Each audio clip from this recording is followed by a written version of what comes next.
Calling all nerds. This is More Than Dice, the podcast where we dive deep into the realms of everything nerdy. Whether you're a nerd culture connoisseur, a tabletop titan, a miniature gaming marveler, or just someone who proudly embraces their inner geek, this is the podcast for you. And now, let's get to the show.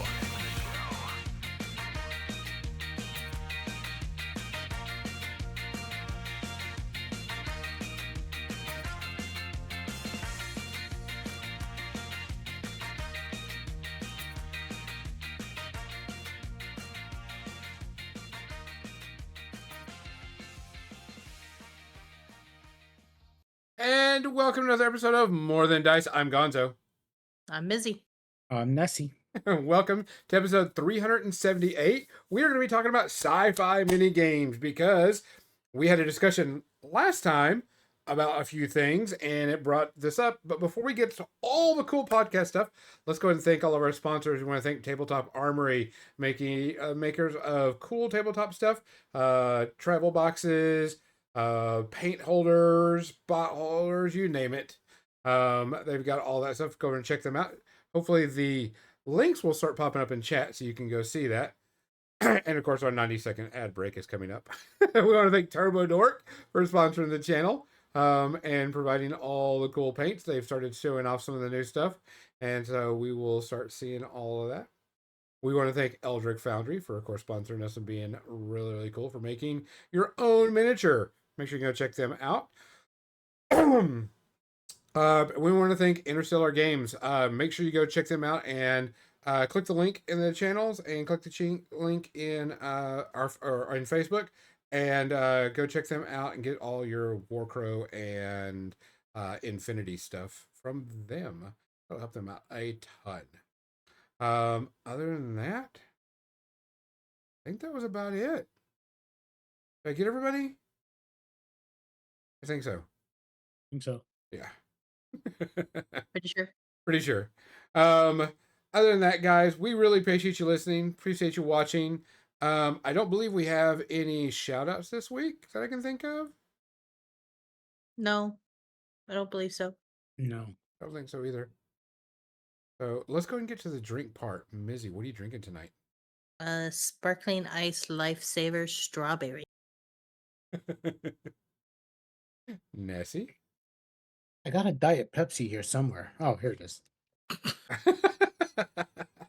And I got a water waiting for me when this is over. I am actually, I have some water, like usual. Always have some water. But I decided to bring out one finger's worth of Maker's Mark tonight. I could not know the possible reason why Gonzo would want to be drinking tonight. Gonzo has some announcements, but I cannot make it right now. Just say that my stress level is down quite a bit. I will let people know when I can actually say something about it. But my stress level has dropped considerably. I'm going to be able to relax for a couple of weeks. And such. So I figured I would have just a little bit of Maker's Mark tonight. Which also means my stress level decreases. Which means everybody's stress level decreases. I don't know. You weren't stressing me out at all, so we'll be fine. Because you live like 5 states over. 6. Yep, pretty much. 7, 8 states over. But you up that way. I'm that way. But I'll make an announcement a little bit later in a couple of weeks or so once things start settling in. But it was some good news this week. So, guys, please take care of yourself. Please look after each other. Please check in on each other. Make sure that you take care of yourself. Cheers. Cheers.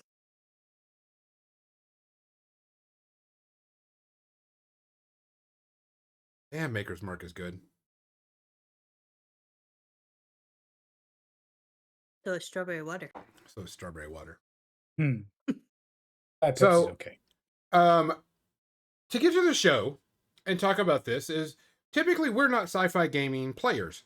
We typically play, fantasy style miniature games, do stuff like that. No big deal. And I prefer fantasy stuff too, but On our last stream, we were talking about 3D printing models and so on and so forth. And I have been this last week on a big kick going through my mini factory on 3D models. I was like, just going through it, and I typically I ignore the sci-fi stuff and I look at all the fantasy stuff because I use it for my D&D stuff. Which I totally forgot to put the picture up on our on the More Than Dice page. I got a case to put my minis in, and for my RPG stuff, and like I would say over half of that case is stuff that I printed for our RPG games.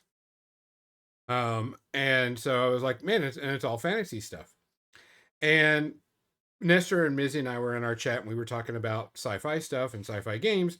And one day I was like, you know what? I know that there's a list of all the top 40K armies that are out there, which that is the number one sci-fi game out there. We all know it. New edition coming out. Everybody's all hyped about it. But we were going over it and I was like, I'm kind of curious what the cost is to get, one of these top tier armies. So I took like 3 of the top list of the biggest conventions. Like I think the Adepticon one, and there were some other ones that were like these, these people had, 100 plus players, and here's the top list. And I went and started pricing them, and there was like 800, 1,000, 1,500. One was $1,800 for these armies, and I was like, dang. That just got me thinking. I was like, what other sci-fi games can you play that, of course, are not going to be as big as that? Now you can do, the 1-page rule set and go 3D print an entire, 2,500 point army list, which is probably going to cost you probably about $150 for the files, give or take. And then, the 3D printing time and resin, which resin is not that expensive. You can get a decent amount, but you can only print what you want. So you don't have to go buy a bunch of things. I know that there was one list. They were like, you need 17 of these guys, but they only sold them in a pack of like 5. So you had to buy, 4 boxes to get the list type thing. And so that was some of the stuff that was coming up. And so I was like, we're not really huge model count gamers. We're usually small model count gamers, except for one exception. And that's because Nestor is a little bitch for this game and constantly bugged us to buy it and forced it all on us and said, if y'all don't buy it, I'm not going to be friends with you. And we were like, fine, Nestor, we love you, type stuff. And our biggest miniature game that we're going to be playing, model count wise, and of course I got stuck with the largest models, is StarCraft. Oh my God. Why is that on? This is not how that works. Okay. You know what? You're welcome. Enjoy. We were all going to be buying into it. We were just trying to figure out who was going to get it. Honestly, I would have blamed Mizzy more than anyone else. Okay, full disclosure. I have not played StarCraft the game ever in my life. It can't be my fault. Yes, it's Gonzo's fault. Damn it, Gonzo. Damn it, Gonzo is real. But that it's more the flip of you've never played a video game, so now we can blame you. Uh-huh. So I mean, we did all get into it, and Nestor and I are splitting stuff up, and we're all I think we got into the game fairly cheap because we're splitting stuff. Yes. We're splitting the boxes and so on and so forth. So it's great. And they're starting to ship pretty soon for ours. We did ours through GameFound and not through Argon Studios. So that one was going to be on that. And so we're waiting for it. But that's our largest model count. Yeah. I think for the Founders Edition, and which is the Marines and NIDS, and then Zergs, I should say, and then the Protoss box. I think it was like $308. So it's like $102 per person. Per person, yeah. Yeah. Yep. And then we did buy, an extra model or two while we were at Adepticon, or an extra unit or two at Adepticon. Or an extra army box or two. Yeah. Mizzy. Yeah. Talking about- Mizzy got an extra set of the Protoss set. That way she could fill out pretty much everything. And then in my defense moment, it was bought for me as a gift. it was your birthday gift, yes, but still. So Oh, like Gonzo's Mount Haven was a gift so he can stop Yes. playing elves. yes, exactly. Yes. It's totally worth it. Like I made the sacrifice. He's like, you sure? Oh Yeah. no! How terrible! Oh no! I saved everyone from your elves. Yeah. But that one is our biggest model count game, which, the Zerglings are going to be, Zergs are going to be, it's going to be a large model count type thing. Protoss is going to be pretty small. Then the Marines are going to be next, and then Zerg's the highest. And that's our biggest one. And still, I think between the three of us, we'll probably pay 3 to 4. I don't even think we get hit 400. I think we're gonna get hit 3, and that'll probably be about it. Now, not everything's out. You're gonna have other models that are gonna come out, which is fine, because then you can space out what you want, or if you need it, type thing, and then you're good to go. Because you're gonna have, they're gonna have the fire bats, the armor, all that stuff is gonna be coming out. So we'll just have to wait and see. But I don't see, eventually you're going to get what you need and what you want, and you're good and you're solid. No big deal. And then once we do that, we've got all the other sci-fi games. So before we get started on talking about all that stuff, I'm going to switch over the paint can, because I'm going to be painting some models that I 3D printed for one of the sci-fi games. So let me switch over. Are you painting your spaceships? Am I painting what? Are you painting your spaceships? No, I do have them airbrushed, but I'm not going to be painting them. Okay. He's got big. You want to see them? Do you want to see? So I did start working. I did airbrush, and of course I used Turbo Dork's paint. I tried a color and I didn't really like it, so I went with this color instead. Oh wow. Cool Ranch? No, it's not Cool Ranch. I was gonna say Doritos. It's not Cool Ranch because there's not a lot of purple. It goes from a light blue to a dark blue. Constantly. The Cool Ranch is more purple. Yeah, I used that on my Vidar model when I painted it. And so we're going to go and talk about this. This is a reason why we started doing it. Now, all I did was just airbrush these so I could get the color on there. And then, of course, I'm going to take and, put, thank you, White Hot 31 for the follow. But this one is going to be, I'm going to take the panel lining and panel line it all out. And I think what I'm going to do with this one is like these little fins and gems and jewels and all the other. I think I'm going to do it like a bright green type stuff. Now, the faction that this is, I can't remember who I printed these from, because these are the 3D printed. But It's totally giving me Babylon 5.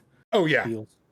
Yeah, and I think the list that I built with these guys, they are like a water faction, so it's kind of reason why I also went with the blue one. But I can't remember what company did these. But Yep. Totally Babylon 5 yeah, feels. I love it. yeah, and they're kind of like a water faction type thing, list wise. That's what they were. So I printed those off, and I've been dying to play a Space Fleet battle game for forever. I mean, forever. And when One Page Rules has a Warfleet game, I jumped on it, grabbed it, and was like, yes. Because the rules are pretty simple. They're going to be fun. It's going to be interesting. No big deal to do it. So Mizzy, of course, twisted my arm and says, you have to print these out for me because I have to have these for my list and these for my playthrough. And Mizzy has her Space Fleet that she's going to do. Now, we looked at different Space Fleet games. There was the Halo one that came out a long time ago, and it just died. You still have Armada. Nobody really plays it. Then you have Drop Fleet Commander, but it actually can get pretty expensive, and I don't care for the rules that much. They're very complicated. And then they have the one page rules. I think that was about it. I couldn't really find. Infinity does have a Armada style game coming out, or Space Fleet battle game coming out. It was kickstarted. It's very far behind. A lot of people have been complaining about it, and I don't know what's going on. I don't know if it's like not fulfilling or what. I couldn't tell really. But I was like, why not? I went and just started looking at it, started reading the rules, and I was like, yep, I can deal with this one. This sounds like it's fun. And turned it up. Now, there is somewhat of a spy or a spaceship type game coming out. It's waiting on the Kickstarter. It's also going to be an STL2, which is going to be Oasis, which we all saw at Adepticon.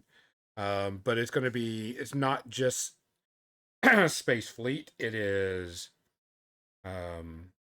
ground troops, tanks, so on and so forth, which I'm also all for it too, because it's all, I don't want to say 6mm, but I think that's the best way to put it. It's 6 to 8mm. Yeah, it's BattleTech size.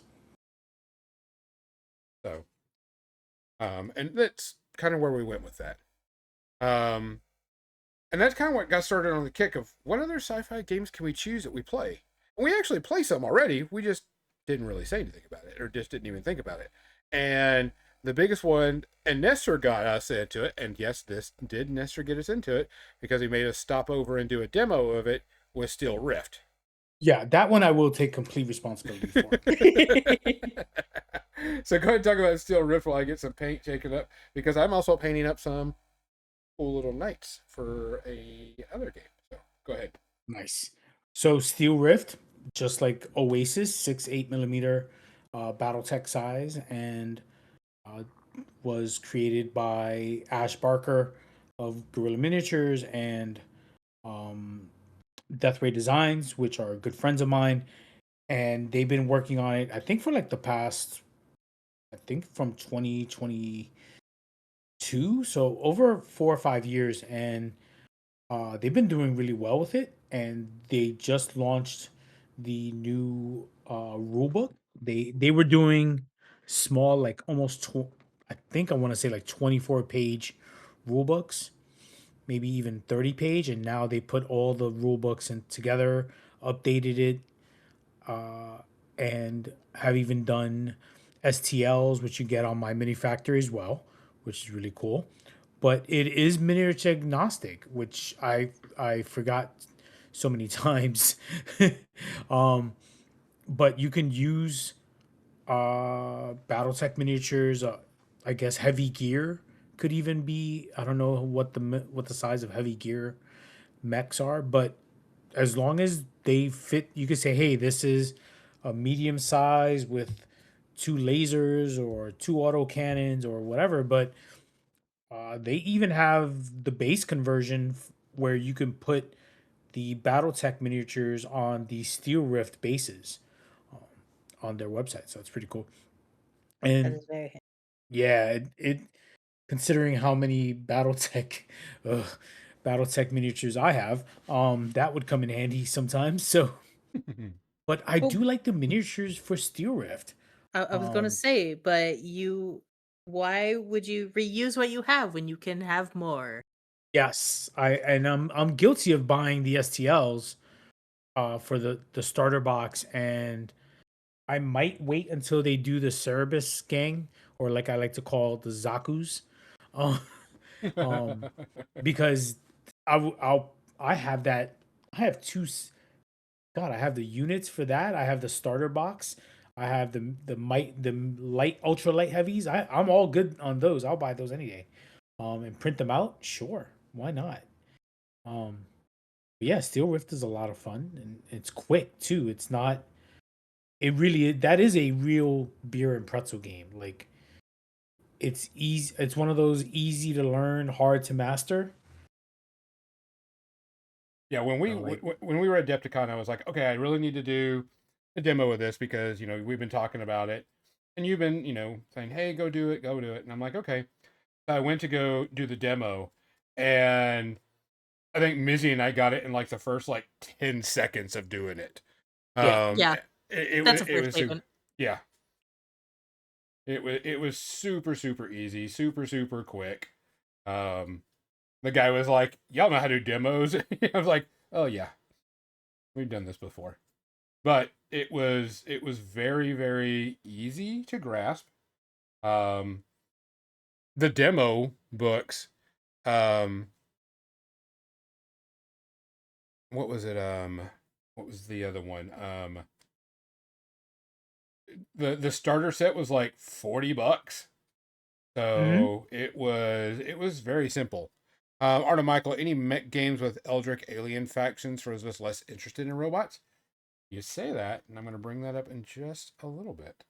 hmm But yeah, and so that one was a quick and no brainer, just cost wise. I mean, yeah. because even if you bought their package deal, their starter sets, they were still very reasonably cost. Yes. You can play a full 200 point game or 200-ton game, as they call it, with just one $90 unit box, Yeah, or a quick build, which is normally about 100 points, 100 tons, and fill it up with tanks and ultra lights and maybe one ultra heavy, and still come under $100. yeah, Easy. Mm-hmm. yeah. Super easy, super worth it. Gameplay is very easily, very quick. It is miniature agnostic, but it also doesn't have to be WYSIWYG'd. Yes. Yeah. As long as there you can tell which model has what weapon, you know, Yeah, whether it's like you put a 1, 2, 3, 4 on the base and it's on your list as 1, 2, 3, 4. That way it's easy for your opponent and you to distinguish what is, because a lot of them could look the same with the same weapons, but as long as you're distinguishing it over the on the list, it's easier for the opponent and you yeah. to find out. You just got to make sure it's easily distinguishable type thing. Which, like I said, that one is a very if you like a mech game. Um, now BattleTech Alpha Strike still solid game, still easily playable.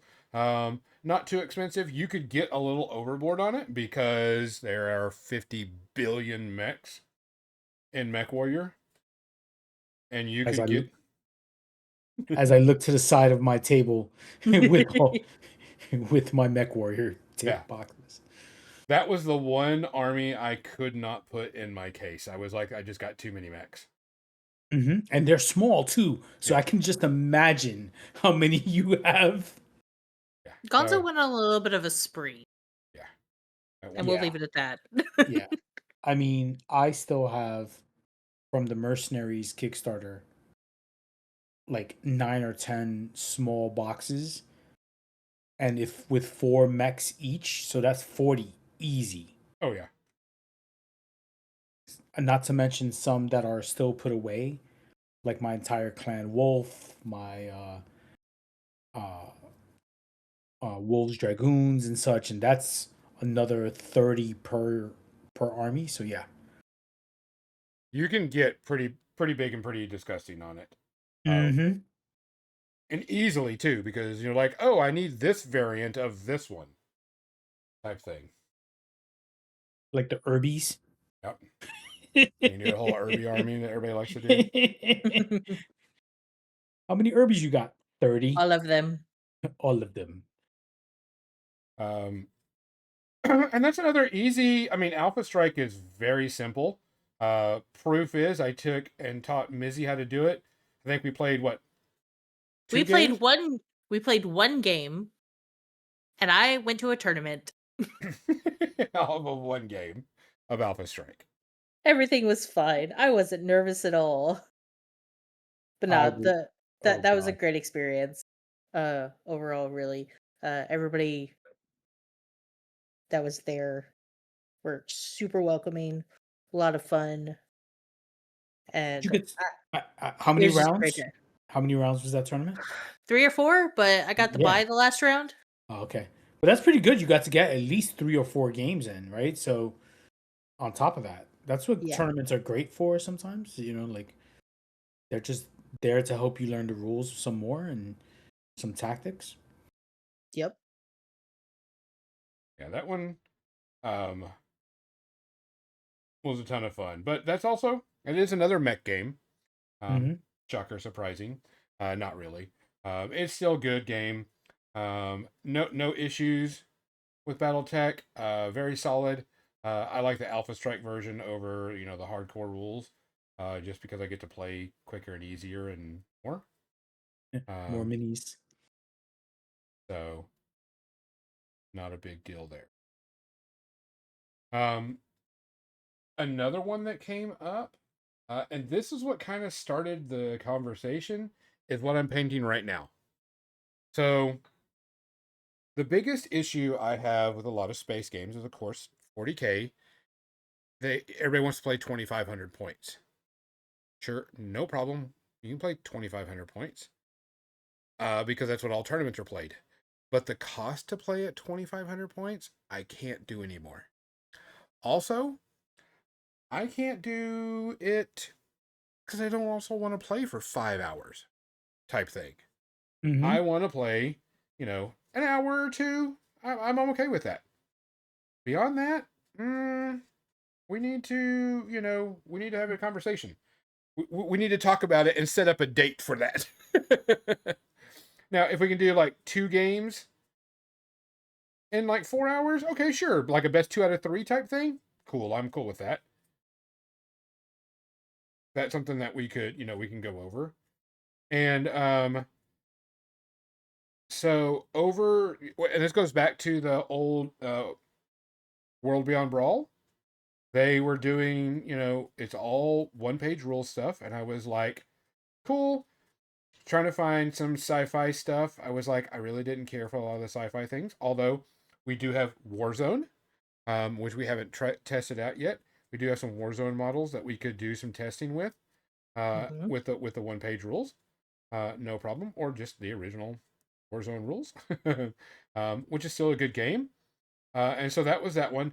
But I started digging around sci-fi models, which means spending hours on My Mini Factory looking up cool models.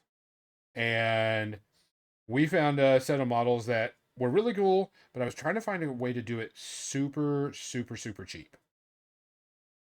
Type thing. And so we did find one. I think this is the one I'm painting right now, I think is Puppet Wars.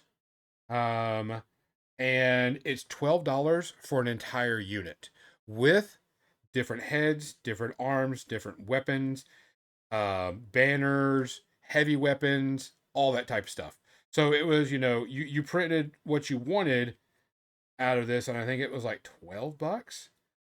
We found a Sisters of Battle type one also, and that one, pretty much the same thing. It was a mix and match of weapons, so you chose whatever weapons you wanted. And I think that one was $12 also. And I was like, great. We'll use the standard 1-page rules for the armies, and I only have to print out what I want and what I need. 6 models. That's it. And these models are freaking legit. I mean, very much a Space Marine, very much, a knight type model. And it was what I was kind of going for. I was kind of going for, for 40K, I really like the Grey Knights and Black Templars, and this just totally fits that. We found some really cool ones. Atlan Station with the Space Marine, the female Vikings. That army and models were freaking badass looking. There were so many there are so many different things and so many different styles that it's not even funny. I mean, that was like Daka Studios or whatever has like every single faction. So pretty much this is Firefight. And so it's 6 to maybe 10 models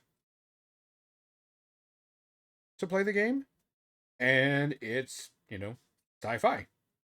Easy sci-fi. The rules are very, very simple. I spent $12 and 3 hours on a printer, and I have an entire army. Now, if I say, hey, I want to get something else or put something else into it, I just go and 3D print another one. So I don't have to worry about it. It's nice not having to pay for shipping. Right? Oh, just broke his arm off. One thing about this one I totally forgot is the entire army. He has magnet holes for all of his stuff, and so Oh, that's you could awesome. you could just magnetize it all. And I was like, I'm not going to magnetize it. I don't care. I'll just 3D print another one. And so I've got to fix that. Considering I magnetized my Grey Knights. Yeah, that I feel the pain of pinning all those together. Like, oh god. Yeah. So that was the kicker. And Firefights played on like a 4x4, a lot of terrain. Mizzy and I were looking at it, and it's like they want you to play with like 20 pieces of terrain on the table. Now it's all varying sizes. It's not like huge type stuff, but they want you to have a very jam-packed table, which I'm good. I like that. We like pretty tables here. Yeah, that makes sense. But being that it's 1 rules, it's super easy, super cheap. I think right now, if you go on the World Without Brawls, you can get the Firefight and the Fantasy Skirmish rules for $5 for both of them. And it's the full rules, not the free rules. It's the full rules. So you could buy both rule sets. Super, super cheap. And so this kind of kicked off, hey, I'd like to play some sci-fi stuff even more. Because I went and saved a shit ton of links to sci-fi ones. And going back to the question about using bugs, yeah, they've got NID type armies. And if you go to their 1-page rules, I think it's called the Armory, you can look at the ones that are created by STL creators or just their basic ones. And there are so many ones. And one of the ones I thought was interesting is I did find a one that could be a Tyrannid style army, but the entire army is crabs. Crabs. Yeah. Yeah. It looks so cool. I've got that saved. If I ever do want to do a Tyrannid, rule set, but have everything look like giant crabs, I'm all for it. I did find one that is a Tyrannid but it's like cyborg Tyrannids. So it's half bug, half cyborgs. And I was like, This is fine. Everything is fine. Right? What's the worst that can happen? Oh no, Nestor, you tell me. Don't get me involved in this. I'm just here by myself, not looking at the Worlds Without Brawls website. There are quite a few. You can pay, whatever. But the one thing about the one page rules, you can use whatever model, Mm-hmm. which is the kicker behind it. Now they do have like an Age of Sigmar rule set, a rule set for like regimental and 40k style, and so you can play that big size if you'd like. But I mean, and it still would be cheaper if you just printed it off Cool. than buying some stuff. So, sci-fi rules. I think the biggest issue with sci-fi rules is everything shoots, Yeah. and that's a problem for the game wise, because if everything shoots, you have to have a ton of terrain, which is the reason why they ask for like 20 terrain. I mean, we all know Infinity has massive amounts of terrain. Yeah, and that was another one. That was another one that that was the next one I was going to kick off as, is Infinity. Infinity is a great game, but you you got to buy the models, and then you need the table. Nestor, I'm going to let you talk about that. I need to get more water. I just realized my water is all like kind of dried out. Be right back. No worries. Infinity the game. Ugh. God, I think that's 15 for almost 15 years I've been playing that game almost. Um yeah.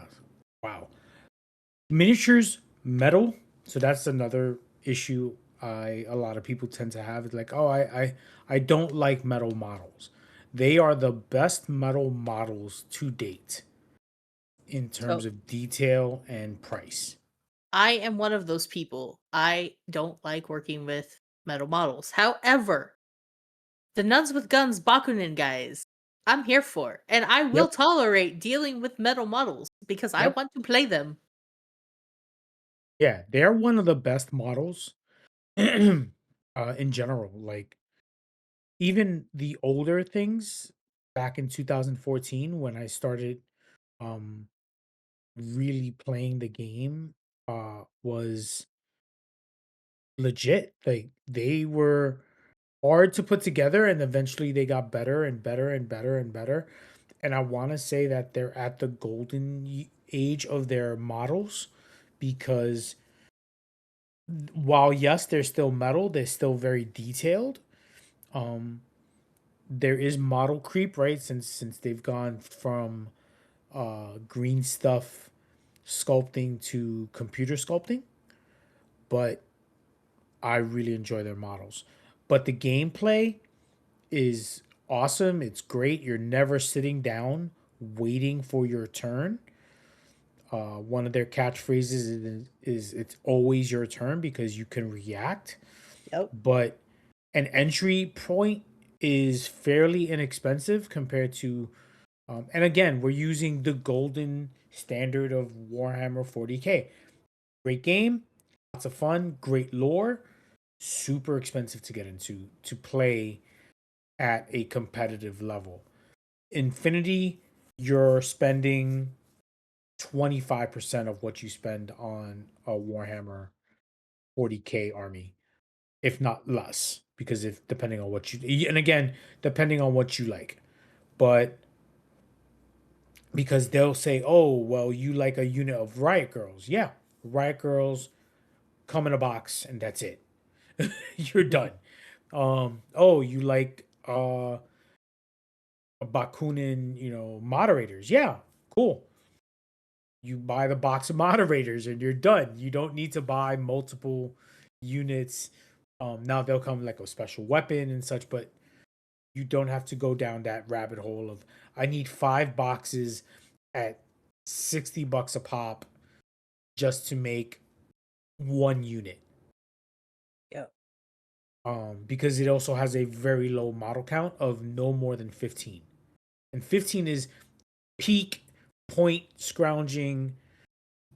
You know, you have 8 really cheap models and 5 moderate, and then two really expensive models in terms of points of the game. But the terrain is where it can get super expensive because a full table of terrain is 80% of a 4x4 table.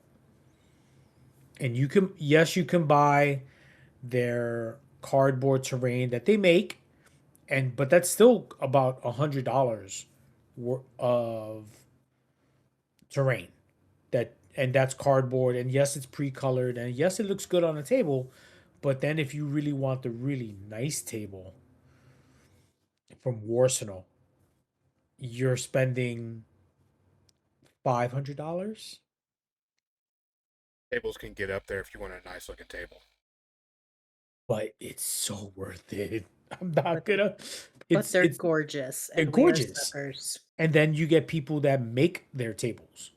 Yep. Like at Adepticon, you can walk by the Infinity tables, and they're absolutely gorgeous. Mm-hmm. Hey, Shadow Sword. So yeah, Infinity again, and Infinity is super awesome models. Um, you can get the paints from Army Painter, like if you want to learn how to paint an army, and they're very close to what they look like. Uh, they're the paints are really on point for Infinity as well. So, um, but it's just depend, and you can pick. There's so many different factions, right? So if you like aliens and such, you can play Toha. You can play the Combined Army. You can play Morats, which are Oni, monkey, Klingon type aliens, and you don't even have to have a single human in your list. Um, you could play, yeah, Doctor Worm. Where's Doctor Worm? I don't have Doctor Worm out. Uh, you could play Trojans. You could play Greeks. You could play nuns with guns. You Werewolves. could play, you could play uh, French. You could play Russians. You could play American. You could play a whole bunch. You could play whatever. That game has such a various amount of um factions and background and lore. Uh, Still, one of my favorite games to play. I will play it in a heartbeat. I just can't.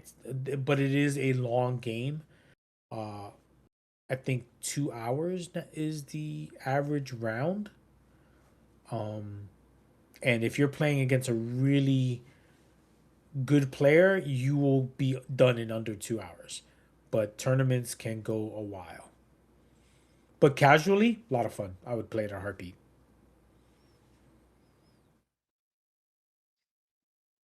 One of the ones that we people don't really consider it sci-fi, just because it comes from a established IP, Shatterpoint. Yeah. With it as well as Star Wars Legion, but yeah. Yep. And Star Wars Both. Legion is another one that's a large model count. Although they're to get into the game is actually pretty cheap. I think their starter sets are now at $100. Yeah.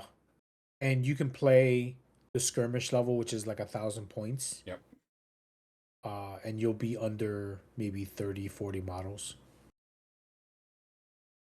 I mean, Shatterpoint, what, 7 to 8 yeah. 7 to 8, yeah, because at most you're gonna have 4 on each unit that you have. So, so total 7 to 8. Yeah. Like when I did Darth Vader and the 2 Inquisitors, sure. Mason Vader. But Yeah, that's Vader another was- one. But that also, and it is played on a 3x3, so it makes it a little bit easier.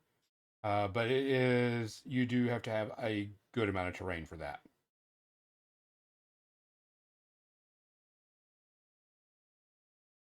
I don't know how long Star Wars Legion stuff is. How long their game is. It's about 2 hours officially in events, maybe 2.5. No clue. But for the most part, it is a large model count game. They are adding spaceships, I heard, to it, so we'll see. According to rumors, yeah. That's what I've been hearing. Um, Typically, I am a fantasy player, but I don't mind doing some sci-fi stuff every once in a while. And when we started printing these stuff off for one-page rules, I started looking at more sci-fi games.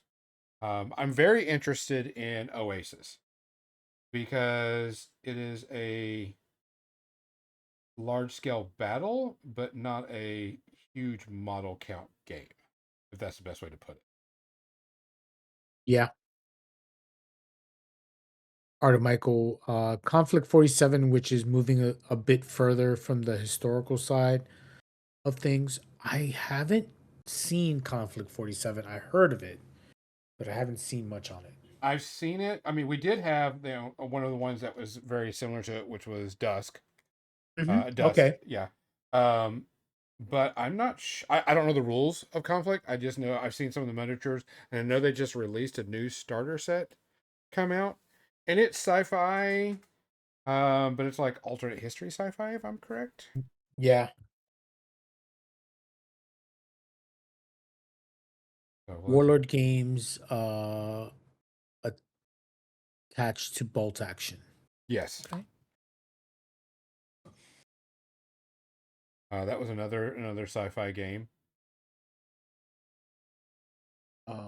One that I know I'm going to do a demo of it with my girlfriend at Gen Con will be the Masters of the Universe game by Archon Studios. That sci-fi.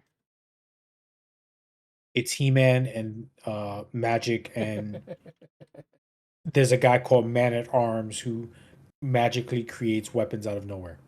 Doesn't sound sci-fi at all. Nope. Yeah, AK-47 is another one. Then what was funny is when I was looking up models, I meant to send you the link, Nestor, but I found someone that made a Space Marine-esque army, but all the troops look like Gundam models. That's a win. And I mean, they all look like the base Gundam, model. The troops That's awesome. look like base Gundams. That's awesome. And I was like, I meant to send that link to you. I was like, he would print these out and play them. I can just imagine the jump troops, the assault troopers with the jump packs would be Gundam wings. I have no clue. I'll get the link and send it to you because I saw it and I was I'm just Nestor would like those. I'm just imagining different Gundams being different types of Space Marines. Like, but yeah. Now, of course, we have there's a ton of fantasy games, but it's hard to find good sci-fi games, in my opinion, because sci-fi breaks the rules a lot. Because artillery, shooting, weapon ranges. I mean, in Infinity, there's guns that shoot across the entire board. yes, Battle more tech, than the same board. way. Yeah. Yeah, yeah. Even in Steel Rift, the only weapons that have ranges are the short range weapons. If it doesn't have a range on it, it's unlimited. Yeah. Another one, and we just saw testing is coming up for the company that's doing the other one. But you also have brain farting. The one that the card game where you use cards instead of dice. Malifaux? No. Relic Knights? Relic Knights. Oh, okay. Yeah, sorry. Relic Knights. Yeah. Another one that is sci-fi. Yes. I hadn't considered that at first, but now that you point it out, It is. I would consider it sci-fi. Mm-hmm. I can see it. No, it is. It's in space. You're traveling. the relic knights are relic hunters. They're traveling from planet to planet to look for their relics because they're kind of like crusade knights. According to the original lore, I don't know if it's still the same, but I think it is.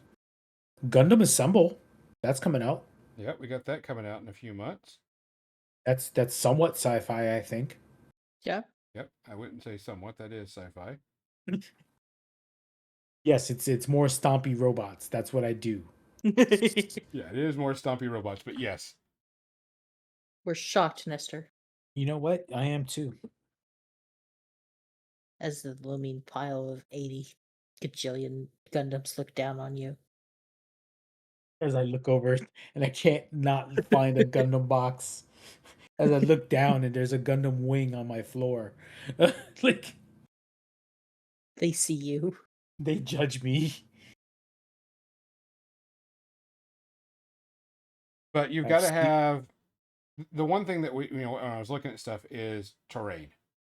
Mhm. Terrain is the biggest factor, in my opinion, when it comes to a sci-fi game, just because of the sheer range of weapons. Yeah. I mean, that's kind of the thing with 40K is that it doesn't require a a metric crap ton of terrain, but there is a good amount of terrain on the boards by the rules that Games Workshop has provided, right? So if you take that as the standard, they tell you, look, this is what the terrain you need to have on the board. And 11th edition does tell you exactly what to have on the board now, and the Yeah. size. Yep. And they changed it from 10th edition, and that was a big thing. 9th and 10th edition, they said, okay, this is the footprint that we recommend. And then they switched it up in 11th edition. So now it's changing a lot of tables going forward on what will be the standard tables at events, unless they change, and that's depending on the event organizer. That's too bad. We see that you tell these tables, but we're going to go ahead and make our own tables. I think it's a standard footprint, standard size, standard everything. So no matter where you go and what game you play, it's always going to be that table, which kind of, I don't know. Shadow Sword asked about what would have a lot of terrain. Infinity. Oh yeah, It comes to mind immediately in terms of it's 80% of a 4x4 table is packed with terrain. And we're talking line of sight blocking from one end. Like there is something blocking uh throughout everything throughout the table. It's one of the big things that they decided in Infinity. I To be fair, they did show off like some of their tables having 9 to 12 pieces of buildings, but they kind of enforced the no line of sight from one end of the table to the other. So for the simple fact that you could technically blow someone away. I've done it. Oh yeah, I was playing my Toho and I had my sniper, and on my side was a tower in the deployment zone for my sniper, and I put him right on the top of it. I will All, I, will- Ouch. I will tend to when I would make tables, I would put a sniper rifle on one side of the table, but I would give the other side of the table something where it didn't matter if you had the sniper tower because you wouldn't be able to see anything except maybe one lane. Right? So it's never always an advantage. It was more of a like precautionary tale. Like if you're going down this lane and you don't use the skills to prevent not being shot by the sniper, then you deserve to get shot by the sniper. I'm sorry. it's your fault. It's your fault. Um, Shadow Sword. If you look at 11th edition, they are standardizing tables, and I think it's like a 10 pieces of terrain, and that's it. Mhm. And I mean, they're selling pre-colored, Yep, pre-painted terrain. Mhm. on pre-painted terrain now. That is exactly the size that it's supposed to be, footprint, everything, because it's got to be a Yeah. certain footprint and everything. Now, what's good is that there are companies like Death Ray Designs, like Warsenal, who create the terrain um for 40K with the same template in mind. They did it for 9th and 10th edition. So, um, and if they see that pre-painted is out, don't be surprised if they decide to do pre-painted terrain as well. What purple is that, Gonzo? This is Diabolic Purple by the Army Painter. Okay, Pretty I think legit purple, isn't it? that's a purple. That's a Skeletor purple if I ever saw one. Oh yeah, Yeah. yeah. Yeah, it is. It's one of my favorite purples. I need to make sure Michelle has that because she has Skeletor she wants to paint.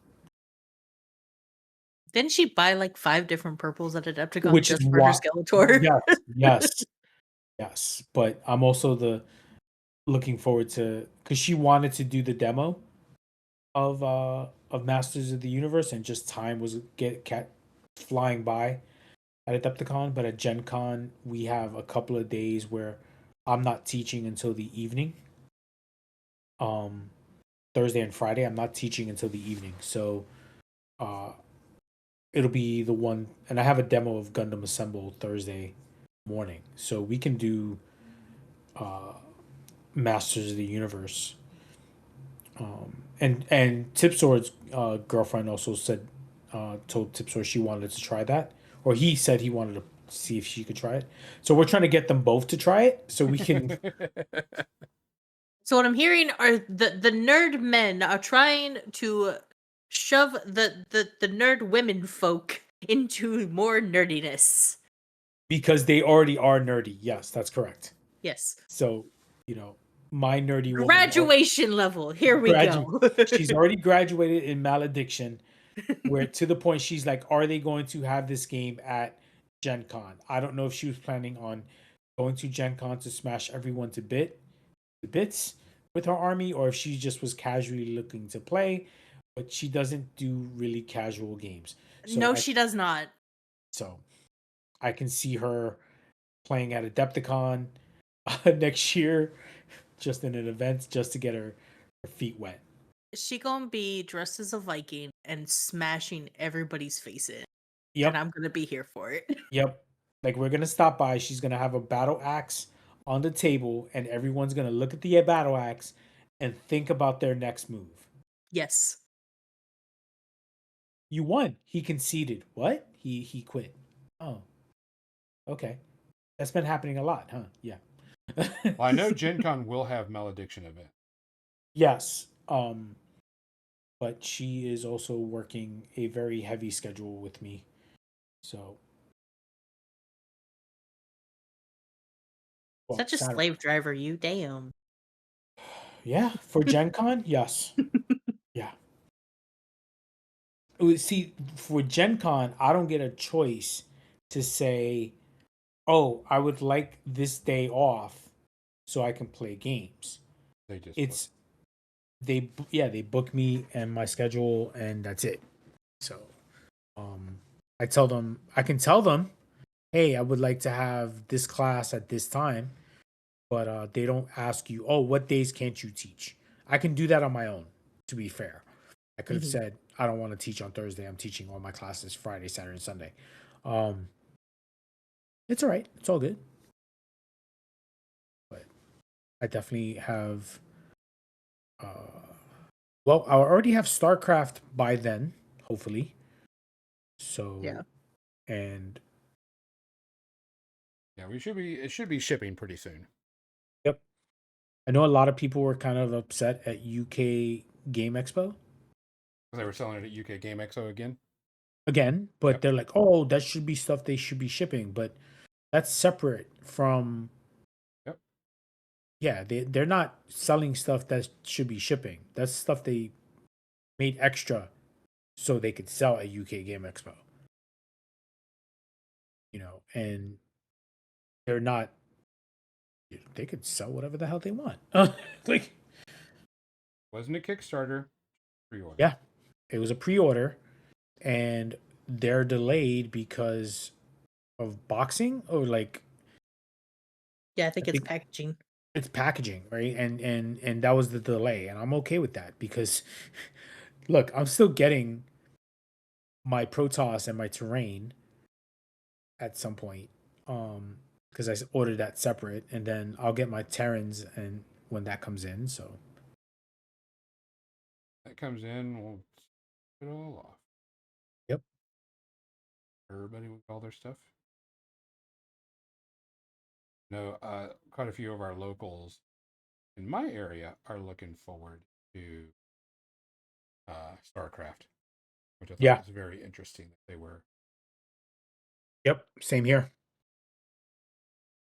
Same here. I'm actually talking to a bunch of people back and forth. My issue is I'm an introvert. I don't like leaving my house unless I have to.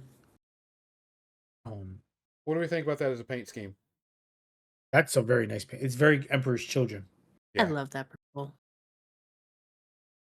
Yeah, that's a very nice purple. It stood out when I saw you painting the gun and the tabard. I Yeah. do like the human forces for by that I think by one page rules. Like the massive amounts of tanks and rhinos and like I was like, ooh, that's pretty. Yep. I don't want to print all that, but that's still pretty. Yeah, I think I'm going to just use this. And then I'm going to take the copper and dot it. I probably keypad. Do it. A little bit extra.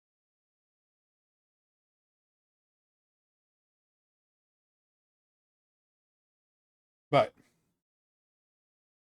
Yeah, that was, that's a yeah, nice color. there's been a lot of people that are really excited for StarCraft. 1, for the cost, 2, for the gameplay, and 3, because it fucking StarCraft. That's like, yeah. I mean, your model count is the most out of everybody's. 30 fucking Zerg. 30 Zerg, but also it's 30 Zerg, right? Like it's Zerg. You're expected Yeah. to have like, and Mizzy's Protoss is 17 in the box. And mine is 19 Terrans. That's damn good. It's more than a skirmish game, but uh it's less than a standard 40K model count. Oh yeah, for sure.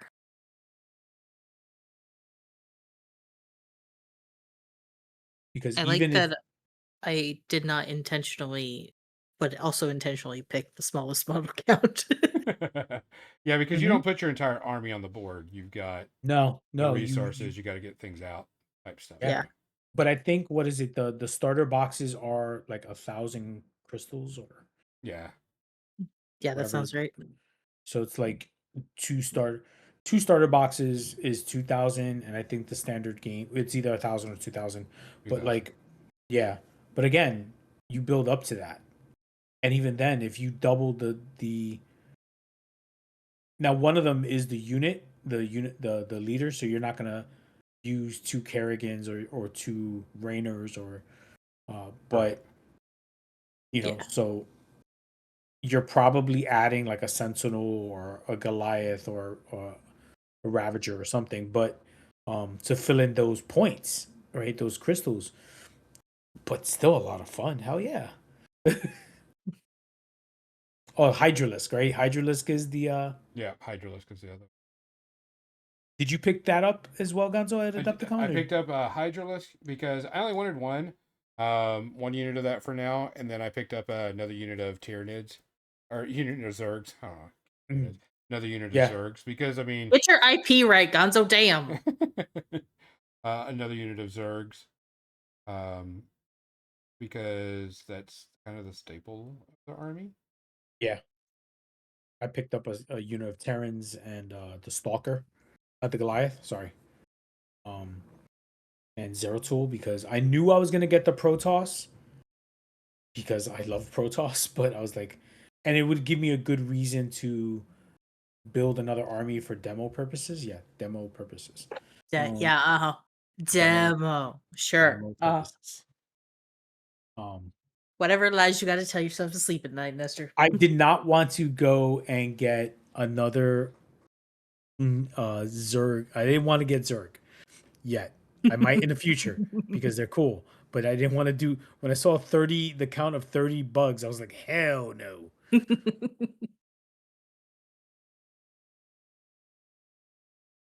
Because Protoss are the best. Yes, Shadow Sword. They are. Yeah, if someone else would have taken and did Zerg, I was going to do Protoss. And you still can because there's different factions of the Protoss. That's what's even better about it. Like, yeah, but I was like, I want to. No. I was like, oh, you know what? I'll do these as like the cult following Protoss in dark colors and such. Are you gonna do the standard colors, Mizzy? The gold? I'm contemplating my options. I know I don't want to do gold. Just because I'm not a gold kind of guy. Yeah, I'm still contemplating my options for my Terran Marines because everyone's like, oh, the blue, but they didn't always have blue. They were metallic. They had like a almost like a dark iron, like a metal, like a silver, not silver, yeah, like steel colored with I'm blue shoulder pads. So I'm honestly thinking I want to do a turbo dark metallic, yeah, but I don't know yeah, which one yet. If yeah. I was going to do the Marines, I would do them in black like a Death Guard and just like paint like a shoulder pad a certain color. You still right, and you still can, right? Because Yeah. there's so many different factions of Terran. Like you can do Terran Marines, but there are mercenary factions in StarCraft, right? So Rainer's Raiders. Raiders, yeah, they weren't they weren't blue. I think they were like They were black. oh they were right. They were like a blackish metallic. So And that's what I would do. I would do yeah. if I was going to do the Marines, if I was going to do Terrans, I would have done just black and like painted a shoulder pad a different color. Yeah. If I was going to do Protoss, I would probably do them in like either a metallic red or do them black also, because black looks cool with them because they've got all that cool little, vibes of everything on their armor plates and the little shieldings and colored plastic. Yeah. They got quite a few good things. I think I was really interested at a time to play the Fallout Factions game. Um but it gets away from you really fast if you're playing the campaign game. I don't know where the level of that game is at right now, but I just love Fallout. Not as much as a friend of mine does. She's crazy. She just goes out to those conventions and get-togethers. And I told her she should get dressed up as Nuka Cola girl. And she's like, you just want to see me, in spacesuit? I'm like, yes, that's very accurate. But yeah, especially because Fallout is such a cool IP. And I am very sorry I was late to the game. I did not play any of the games until last year when the first season of Fallout came out. Um, eh, You're yeah, really I was behind. super. Oh yeah, and even then, I still played Fallout 4. I didn't just go ahead and play Fallout 76 because I have an addictive personality. So where's Nestor? He's playing Fallout 76. Well, tell him we have a podcast. Um, Speaking addictive personalities, Gonzo, how's that sub 2 game? Subnautica 2. Yeah, I have completed it for what it's got right now. So I'm waiting for their next update. It's actually pretty fun. If you liked one, you'll like two. But I mean, I knew no- I knew nothing about it until I heard so many people were talking about part 2. I was like, oh, didn't even know there it was a part 1. it's a very chill, relaxed uh builder because you can't attack anything.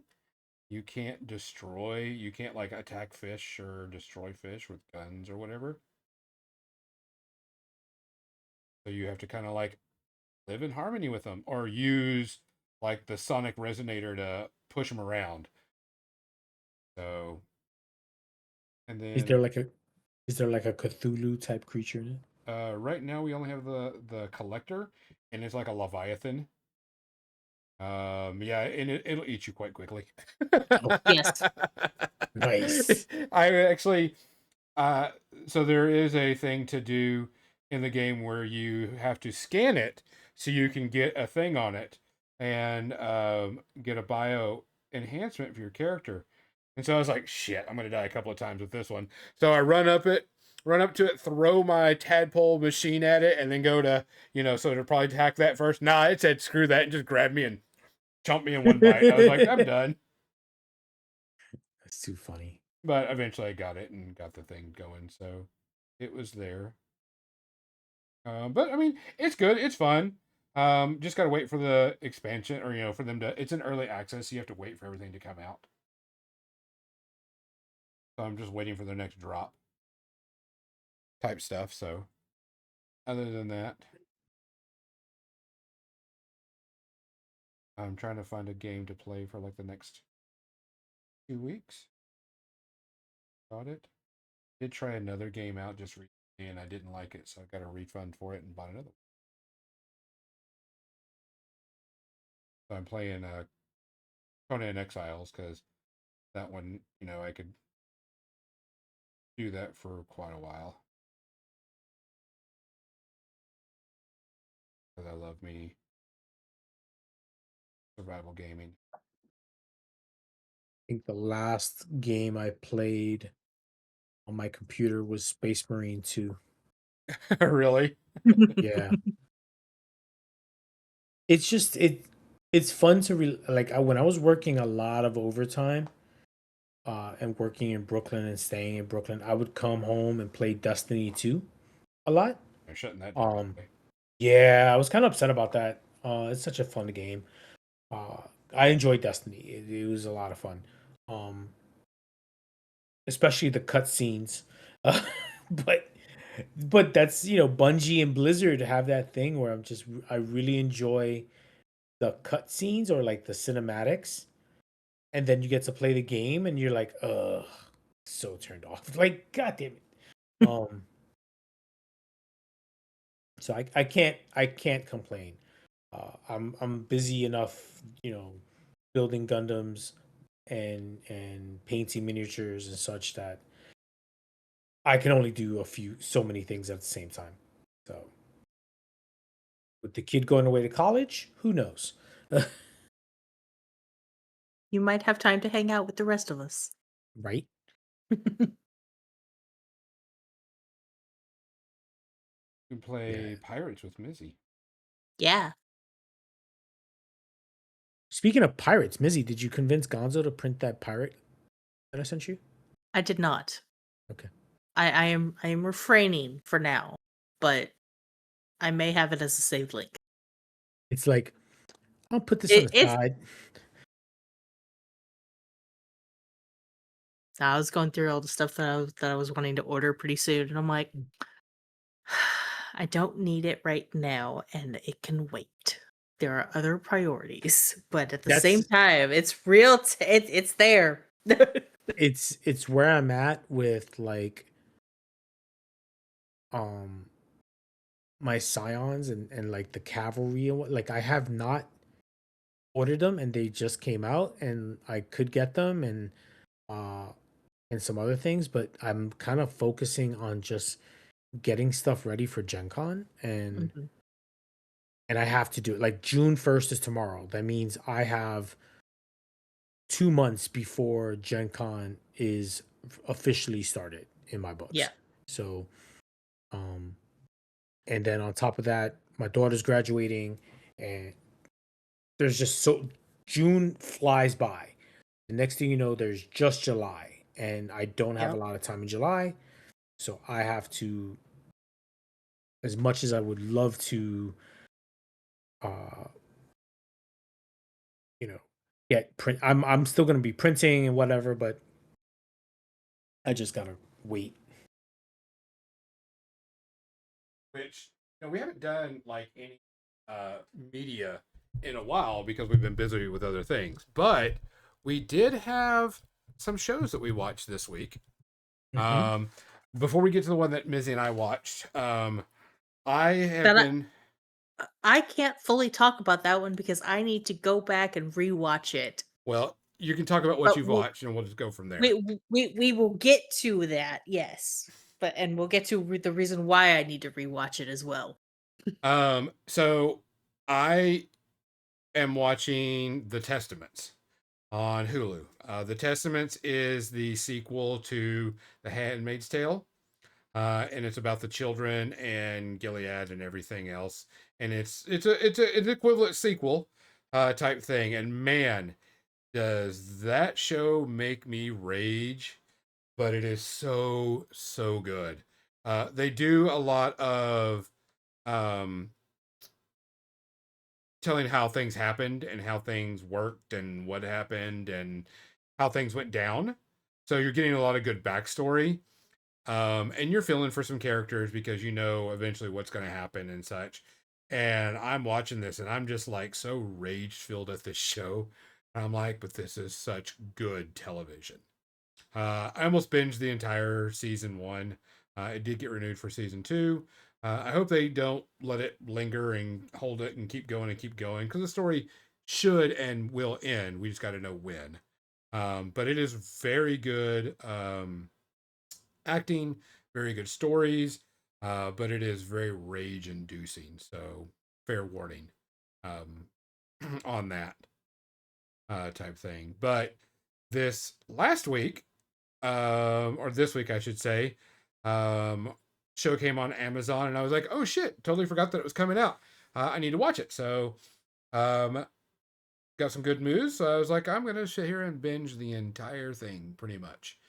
And we pretty much, you actually did binge it, Mizzy. I did binge it, yeah. So we watched Spider Noir, and it's on Amazon. And of course, it's the Spider Noir story. It is not the story from the comic. It is a different story, but it's the same character, so on and so forth. And my God, Nicolas Cage just eats this fucking roll up. I was gonna say he absolutely killed it, knocked it out of the park. Could Yeah. not think of a better person to have done this. And I mean, like when he's actually having to pretend he's someone else and not his character because he's trying to Oh my infiltrate god, someone. yes. He's like always, he's like, you see here, you see, and he's just like going off on this scene. And it is just, this was meant for Nicolas Cage. 100% Yes. meant for Nicolas Cage.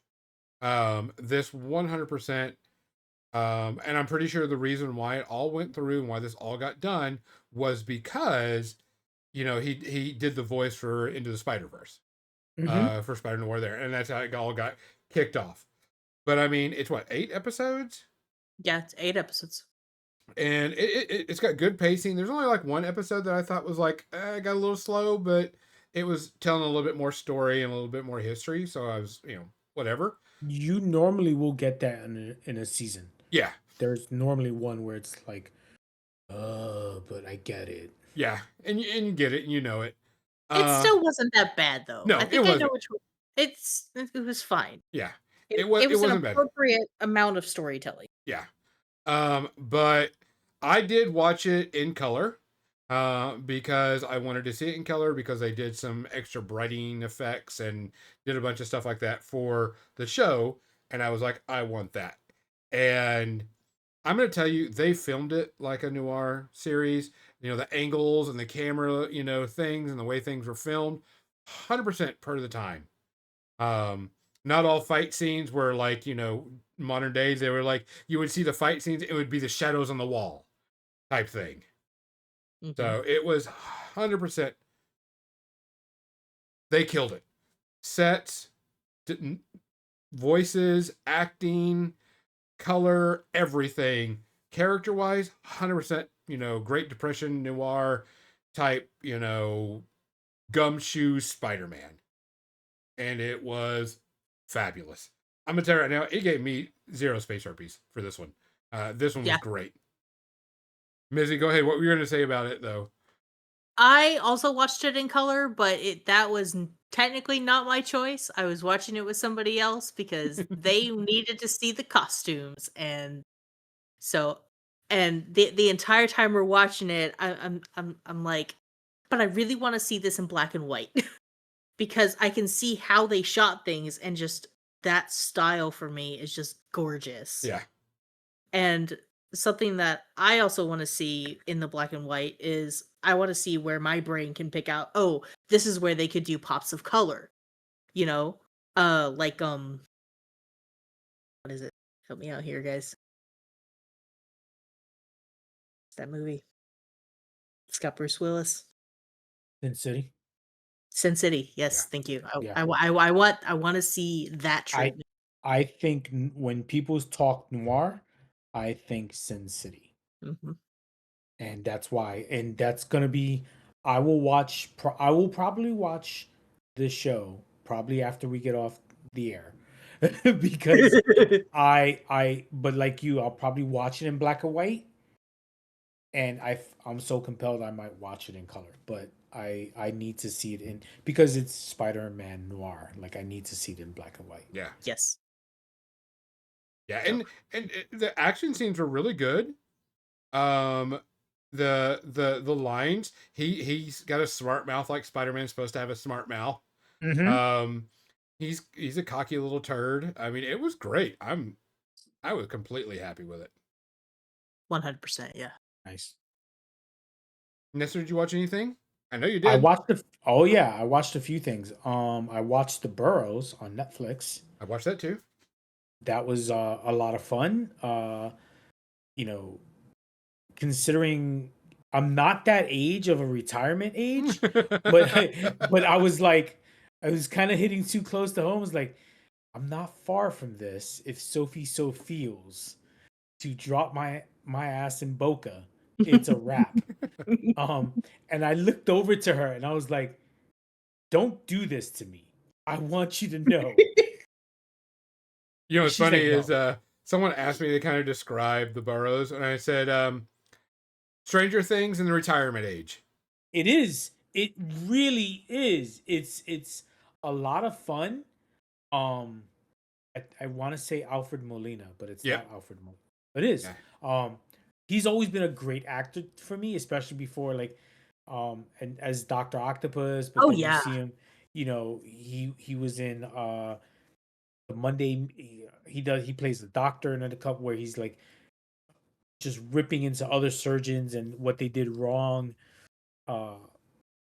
And in like the Monday meetings or whatever it was. But when he did Fiddler on the Roof, I'm a sucker for good musicals, and when I found out he was doing Fiddler on the Roof, I wanted to see it. But he's such a great actor. Yeah. And Yep. to see him do something like this, and to see Gina Davis, right? Gina Davis, I love her. And I was like, yo, Gina Davis is still hot. I'm sorry. I don't care how old she is, she's still hot. Don't be sorry. She's hot. Yes. It's like Michelle Pfeiffer. Michelle Pfeiffer, still hot.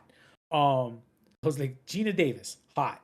and me and Michelle were talking about that. Gina Davis still looking hot. Bill Pullman, there was actors in there that I was awesome show to watch, awesome sci-fi, and that's what it gave. It was Stranger Things geriatric, like Yeah, that's pretty much what it is.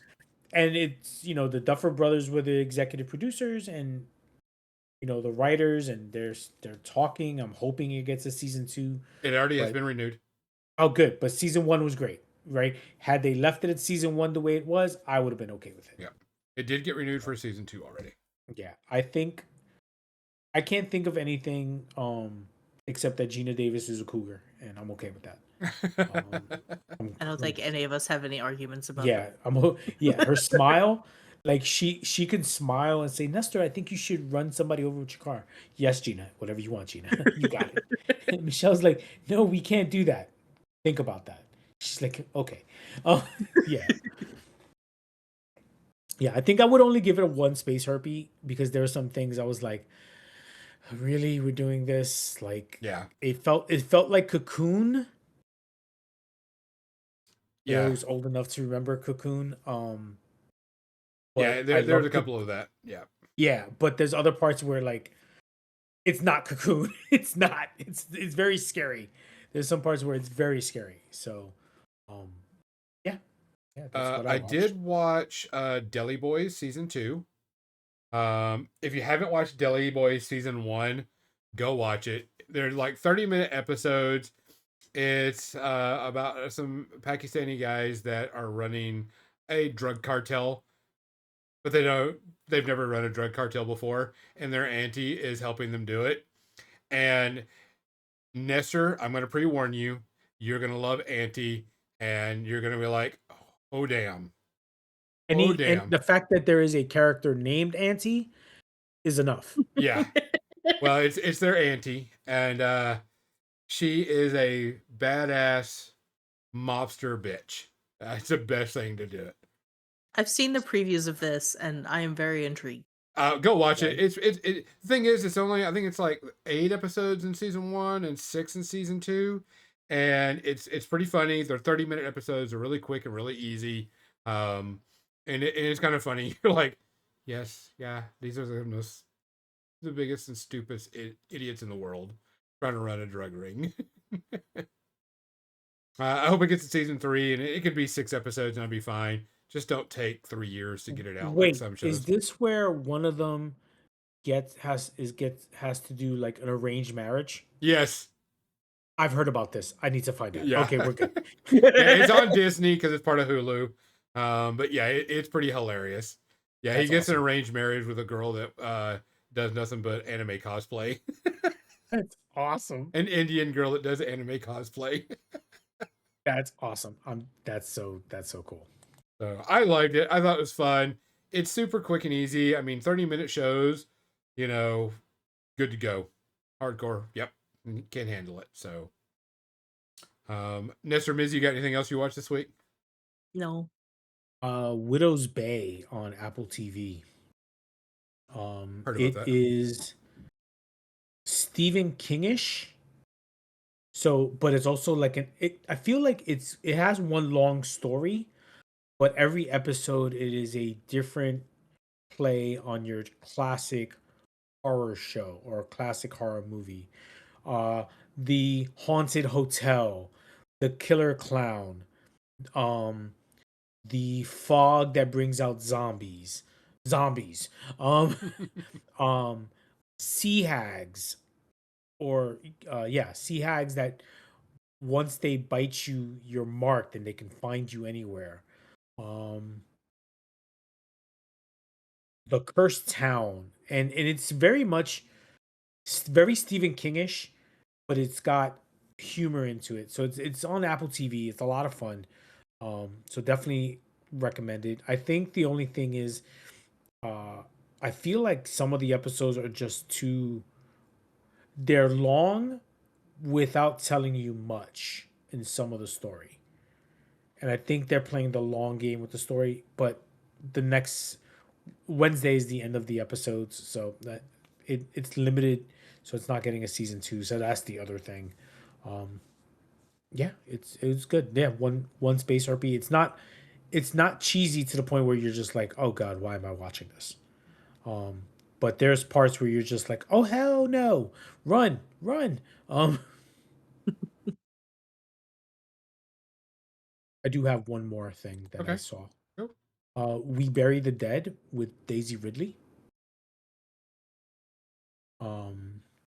Ray from Star Wars. Yep. For those who don't know, um, it is a very trippy zombie movie without it being your classic zombie movie. I definitely say give it a chance, give it a watch. You'll enjoy the story. At least I think so. Like me and my daughter were we enjoy good horror movies and we're just watching this and we're constantly saying, "Oh hell no," multiple times. Um because it keeps you on edge, but it's not one of those where it's constantly filled with the zombies attacking you. There are other things, and it doesn't take place uh on anywhere crazy. It actually takes place on an island off the coast of Tasmania. Interesting. That yeah, there is zero like big culture, big cities or anything. Let's just think of New Zealand, uh, and something goes wrong off the coast of New Zealand or Tasmania. I can't remember where, but and Daisy Ridley is she's fun to watch. She interacts really well with but it's the acting of the people around her that makes her acting just as good. So, one of them was the actor who played Dick Grayson or Nightwing in Titans, which I did not know he was Australian because he's Australian. Uh, but fun show. Um, yeah, another one. I would give it. Yeah, there was nothing really crazy on it. Definitely in my book gets one space herpy. You guys might give it more or less. But yeah, definitely give it a shot. Yeah, I've noticed that Netflix has been picking up a lot of shows because now all of Resident Alien, I believe, is now on Netflix. Yes, it is. Yep. And that's Just a saw great that. show to watch because Yeah. Alan Tudyk is fucking balls amazing. Yeah, Oh he's an shit! awesome. And that was a good show The that amount of got times that gets referenced. yeah, Mhm. and it kind of sucks that that show got canceled.